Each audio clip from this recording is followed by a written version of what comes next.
It's an honor to be part of the program. This is like the Sayeret Matkal of subjects. We were unlisted, or the Mossad subject. We were unlisted, unmentioned, but I was very happy that we have a few moments to share with you some very, very dramatic and serious developments on the Palestinian side, which, though I use the adjective dramatic, have not been that widely covered in the international media, and not even that widely covered in Israel. But before I do so, I want to introduce my colleague Pinchas Inbari on the end, who is far more a teacher of mine than he is an assistant of mine. We worked together for some 5 to 6 years on the Palestinian issue, having worked very specifically on different models for federation and confederation together with the Palestinians and Jordanians, having been quite profoundly involved in and visited places like Ramallah and Amman quite frequently. And that is just the background to our work on a specific issue that I'd like to share with you now, which is called, the subject matter is called Israel and the Palestinians at the Crossroads, a brief analysis of Prime Minister Fayyad's unilateral 2-year path to statehood. And as a subtitle, I would like to borrow from Dory Gold's session and ask the question rhetorically: has Israel been outsmarted by the Palestinians? And I choose those words carefully because many of you may have heard of the Fayyad Plan, as it is being called in the West, but it is a radical departure from any diplomacy that we have known in the past with the Palestinians since the Six-Day War. It is a plan, on the one hand, that has positive aspects to it, in the sense that the Fayyad unilateral plan calls for ending armed resistance against Israel, which, as all of you know, was the Fatah platform, and still is the Fatah platform, by the way. It was affirmed just 2 months ago in Bethlehem, a few miles from here, at the 6th Fatah Congress in Bethlehem. Fayyad's plan rejects the concept of armed resistance against Israel and adopts Israel's language that Israel has insisted upon for the Palestinians, especially in the past months under Prime Minister Netanyahu, which is, as you may have known, bottom-up, these terms, bottom-up economic peace. Well, those are two anchors to Prime Minister Fayyad's own plan, in his own image.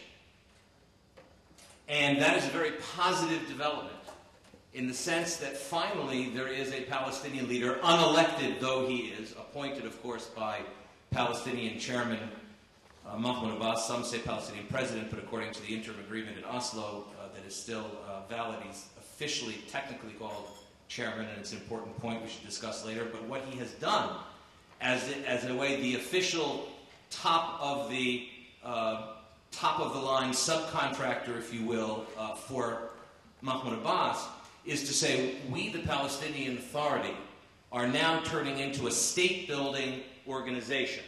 Ground-up state building. That means institutions, that means infrastructure, that means water projects, that means electrical grids, that means services that have not been initiated even since the Oslo Accords were signed in September of 1993.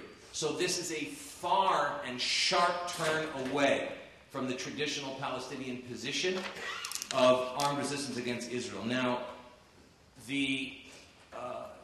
as a headline, the concern would be that because this is a unilateral plan, it completely, in a sense, rejects the notion that is one that has been affirmed in international law of a negotiated solution between Israel and its Palestinian neighbor, that, of course, was enshrined in UN Security Council Resolution 242 of November 22nd, 1967, which had then called on Israel to withdraw from territories to secure and recognize boundaries. The diplomatic shorthand for that is would be called defensible borders, of course, and a negotiated solution. And to have a negotiated solution. That was part of 242. That concept of a negotiated solution between Israel and the other side, the other parties, of course, had governed Arab-Israeli peacemaking, particularly since the 1979 Treaty of Peace between Israel and the Egyptian and the Republic of Egypt, and all the way through Oslo I, Oslo II, Camp David, the roadmap, and Annapolis.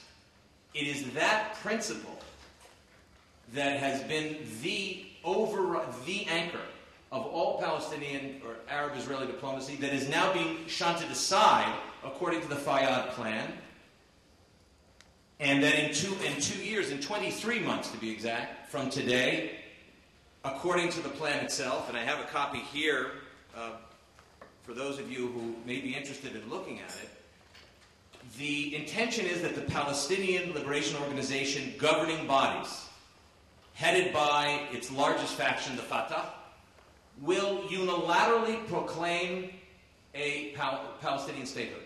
In other words, the notion is that they will build institutions of statehood, the good news, and whatever comes or does not come in 24 months, the Palestinian Authority will have by then garnered, according to the plan, international support for a full-blown Palestinian state along the June 4th, 1967 lines, which Abba Eban in 1969 in an interview to Der Spiegel called the Auschwitz borders, with Jerusalem as its capital, and according to all of the other protocols of what he calls the PLO program, which is UN General Assembly Resolution 194 and the issue of refugees, right of return, so-called. And this, in this sense, creates a very serious challenge to Israel. And that if Israel does not check this program, encourage it on the one hand, and check it on the other, Israel will find itself perhaps checkmated in another 23 months. Just a very short number of brief points about what the plan is.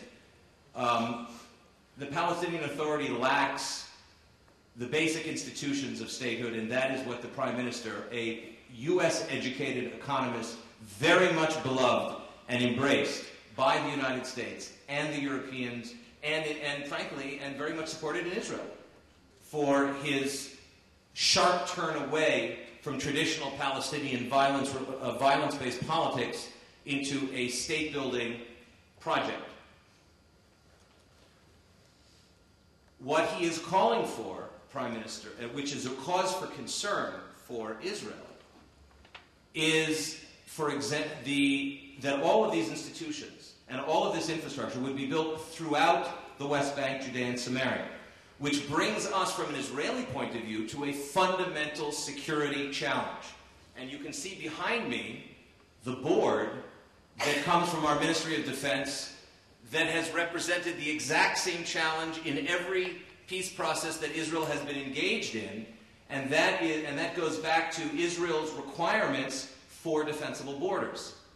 Israel's requirements for defensible borders, which means that in view of our terrible experience in Gaza, after having withdrawn lock, stock, and barrel, and our terrible experience in southern Lebanon, when we withdrew lock, stock, and barrel, the notion that Israeli withdrawals and then a full-blown Palestinian state that, according to the Fayyad plan, would come all the way to the 1967 Green Line, as you see the Green Line there through the middle of Israel. That would then create a situation in which any 13-year-old Palestinian child with a Qassam rocket could fire it just a handful of kilometers away towards Ben Gurion Airport and stop all commercial aviation, or attack all of our basic utilities and our national infrastructure along the Mediterranean coast, not to mention all of Israel's major cities. That is why Israel has insisted in all of its administrations, practically since 1967, on defensible borders for Israel, which means, in short, that Israel would share Judea and Samaria and the West Bank with the Palestinians, but Israel would have to have control or annex the Jordan Valley in order to control that natural wall to our east, as well as what's known as the Gav HaHar, or the mountaintops facing the east towards Jordan, as well as facing the west, so we can protect our Mediterranean cities. 70% of our population, 80% of our industrial capacity are located between basically Ashdod and Haifa. So that creates a major challenge for us, the Fayad plans. On the one hand, a state-building plan. On the other hand, a state-building plan that intends to build throughout the West Bank and not in areas A and B. As many of you remember, the Oslo Accords, the interim Oslo Accords of 1995, which still govern. We're still in an interim period, according to the Oslo Accords, and those still govern, from an Israeli point of view, negotiations between us and the Palestinians. And obviously the West Bank is divided into areas A, B, and C. And Prime Minister Fayyad has said clearly that most of his projects are intended for Area C, including an airport in the Jordan Valley and including taking over Atarot Airport at Calandia, which is just outside Jerusalem.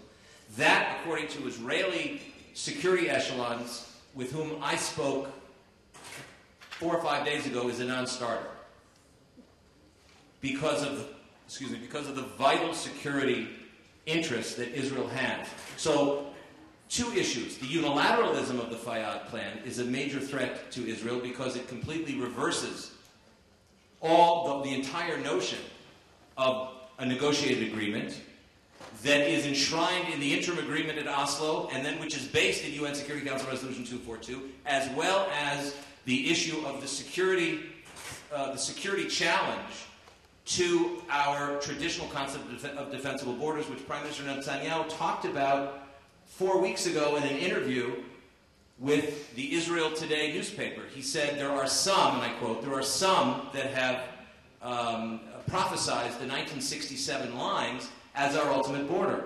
This is incorrect. I don't accept it, said Netanyahu, because Israel cannot defend itself. We have no defensible borders on the 67 lines, and Israel must be able to defend itself by itself. That notion of defensible borders and Israel defending itself by itself through holding the high ground, especially over Jerusalem, as you can see on the board, and up and down the north-south hill ridge, which is 3,000 feet above sea level, and where the Jordan Valley is 1,500 feet below sea level, and of course the Mediterranean coast at sea level, would give the other side a major topographical advantage. And this is exactly the problem that Netanyahu talked about in his June 15, 2009 speech at Bar Ilan, where he said Israel will accept a demilitarized Palestinian state. However, the Israeli conditions, besides the Palestinians recognizing a Jewish Israeli state, number one, there were 5 security conditions. Defensible borders was the first. The second was demilitarization. The third was airspace security, airspace control, Israel controlling the airspace over the future Palestinian state. The fourth was electromagnetic control, and the fifth was additional security guarantees, outside security guarantees, still to be defined. So what we have now in the Fayyad plan is a direct challenge to that notion. Now, what's the problem? Not that Israel disagrees necessarily and only with the problem. The problem is that the Fayyad plan has elicited a major strategic backing in the West. It is the assessment of Pinchas and myself that this is essentially the Obama plan. The reason that President Obama did a very sharp 180 and did not, much to the chagrin of his Palestinian partner Mahmoud Abbas, he did not require full cessation of what we call preservation growth or natural growth of settlements as a precondition negotiations is for this reason. That from his point of view, Mr. Obama, in 23 months from now, it is quite likely, and we already have indications of this, that the United States administration will recognize as the U.S. position a full-blown Palestinian state on the June 4th, 1967 lines. And that would be a major reassessment and refoundation, new foundation for U.S. policy. And Israel, in my estimation, I think in Pinchas's estimation, is unprepared at this point for the implications of the Fayyad plan unchecked. Unchecked from the point of view of Israel's airtight security requirements that have been expressed by almost every prime minister in terms of defensible borders, and even former Chief of Staff Mofaz, who said it in 2000 during the Clinton bridging proposals. He said that this type of plan, didn't mention Fayyad plan by name, but this type of plan to the 67 lines would endanger Israel. And former Chief of Staff Yalon said it very clearly after the 2006 war and the 2007 takeover in Gaza by Hamas. So we have a major challenge here opposite the Palestinians and really opposite very enthusiastic Western partners who see this as the new strategic reality for the Palestinians, Palestinian state building, American support, and quartet support for the 67 lines. By the way, as one indication of a major shift of the West, a little notice statement, the joint statement by the quartet on September 24th, for the first time ever, called on Israel and the Palestinians to adhere to the roadmap irrespective of reciprocity. Irrespective of reciprocity. This is a Qassam rocket diplomatically. Because the roadmap, ladies and gentlemen, as you know, is based on reciprocity. And so when the Palestinians look at Israel and say, Israel, you are not fulfilling the first sentence of the first paragraph of the roadmap because you continue to build settlements even though they are natural growth settlements, because the roadmap said natural growth. Here, all of a sudden, we have a quartet statement itself. This was not a low-level team, by the way. Secretary of State Hillary Clinton was there. Ban Ki-moon was there. Ambassador Blair was there. And this is a major revision of all past diplomacy. And in our assessment, this is part of the new strategic plan moving forward, which is a U.S. and European backing for a Palestinian disengagement from the State of Israel. This is the Palestinian disengagement plan. We had ours, this is theirs. They do not want Israeli help in building foundational infrastructure. They do not want Israeli partnership to build with them cities like Nablus or Jenin. They want Israel only to concede and make territorial and other gestures and free prisoners while they continue to collect hundreds of millions of dollars. They just received $200 million from the U.S. government in July of the summer and $20 million recently from USAID. And USAID is actually helping the Palestinians change street signs in parts of the West Bank from the traditional Hebrew, English, and Arabic, which has traditionally been the way it has been since 1967, and erasing the Hebrew lettering on those signs, preparing them for as sort of a more activist expression of American USAID support as a pre-statehood act. So there's really a major, I think there's really a major challenge here. On the one hand, it's terrific that Prime Minister Fayyad has turned the corner and is interested in state building. This is consistent with the values of the democratic state of Israel. On the other hand, the concept of a unilaterally declared Palestinian state at the end of a 24-month period with American support. And it is by the way, no irony that both Rahm Emanuel and the president himself have been quoted as talking about a 2-year path to statehood. And it is no irony that Lieutenant General Keith Dayton, in charge of the U.S.-sponsored Palestinian forces, has talked about a 2-year path to statehood. So the message here is that we need to have, in my view, and I think in Pinchas's view, and perhaps in a question period, Pinchas, you will make your comments. Pinchas meets almost daily with very, very senior Palestinians, so we really have very accurate, up-to-date, and behind-the-scenes information from the Palestinian point of view of how they're looking at this. But that Israel needs to be supported, and the international community needs to be alerted that Israel should not be forced to accept any unilateral statement or declaration of Palestinian statehood, and that Israel, that is in charge of Area C of Judea and Samaria of the West Bank, that includes the strategically vital Jordan Valley and the hills surrounding Jerusalem and the north-south hill ridge, should not be forced back to the indefensible 1967 lines. Because if that happens, as many past prime ministers, including Prime Minister Rabin of blessed memory, who said in 1995, 1 month before he was assassinated, that Israel in any final status agreement will control the Jordan Valley in the largest sense. The final borders will include the Jordan Valley in the largest sense of that term, and he said it with respect to the concept of defensible borders. Israel must have defensible borders in the West Bank, especially after Gaza and those 10,000 rockets and mortars, and after our experience in southern Lebanon. short-range rocket fire. We need every bit of land we can have to protect ourselves against that unique problem of short-range rocket fire, notwithstanding the larger ballistic problem. We must have defensible borders in the West Bank. That's why Israel's friends must insist on a negotiated solution and on maintaining and helping Israel maintain its rights to defensible borders and a negotiated solution. So thank you for your attention, and we'd be happy to take comments about that or Jordan or anything.